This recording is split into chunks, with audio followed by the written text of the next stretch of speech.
ஒரு இஸ்லாத்தை நேசிக்கிற ஒரு முஸ்லீமாக இருக்கிற நம்ம சமூகத்துக்கு ஏதாவது செய்யணும்னு நினைக்கிறவங்க இந்த மாதிரி பேச்சுக்களை பார்த்து விட்டு உங்களோடு வந்து இணைய வேண்டும் என்று நினைப்பார்களா?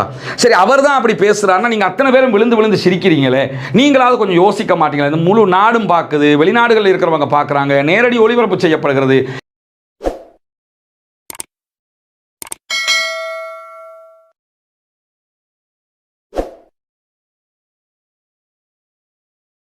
அன்பிற்கினிய சகோதர சகோதரிகளே, நம் அனைவர் மீதும் ஏக இறைவனுடைய அமைதியும் கருணையும் உண்டாகட்டுமாக என்கிற உயரிய பிரார்த்தனைகளோடு ஒரு முக்கியமான நிகழ்வு தொடர்பான ஒரு விவகாரத்தை தான் இந்த இடத்துல நம்ம பேச இருக்கிறோம்.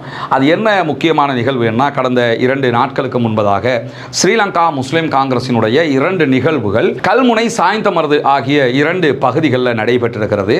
அந்த நிகழ்வுகள் நேரடி ஒளிபரப்பு செய்யப்பட்டிருக்கிறது. அது தொடர்பான வீடியோக்கள் தற்போது வைரலாக பரப்பப்படுகிற காட்சிகள் நம்ம பார்க்க முடிகிறது. எனவே இது தொடர்பாக நாம் சில விவகாரங்களை பேசியாக வேண்டும் என்கிற நிலை இருக்கிறது. ஏன்னா ஸ்ரீலங்கா முஸ்லிம் காங்கிரஸ் என்பது இலங்கை இஸ்லாமியர்களுடைய, இலங்கை முஸ்லீம்களுடைய தாய் கட்சியாக இருக்கிறது.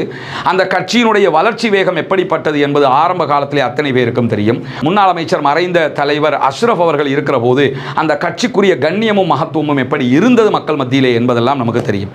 ஆனால் தற்போதைய நிலையில் அந்த கட்சி மட்டுமல்ல, இஸ்லாமிய கட்சிகளுடைய நிலைகள் எல்லாம் எப்படி இருக்கிறது என்பதெல்லாம் யாருக்கும் தெரியாத ஒரு விவகாரமும் அல்ல. இப்படியான சூழல்ல கல்முனையில் நடைபெற்ற குறித்த நிகழ்வுல முன்னாள் பாராளுமன்ற உறுப்பினரும் தற்போதைய ஸ்ரீலங்கா முஸ்லிம் காங்கிரசினுடைய இளைஞரணி செயலாளருமாக இருக்கக்கூடிய பொத்துவில் பிரதேச சபையினுடைய தவிசாளர் சகோதரர் முஷர்ரஃப் முதுரபீன் அவர்கள் கட்சியை வளர்த்தெடுப்பது தொடர்பாக ஒரு 3 விவகாரங்களை சொல்லுகிறார். அதிலே முதலாவது, கட்சியை நம்ம வளர்த்தெடுக்கணும்னா இருக்கிறவங்களை முதல்ல நம்ம பாதுகாக்கணும்.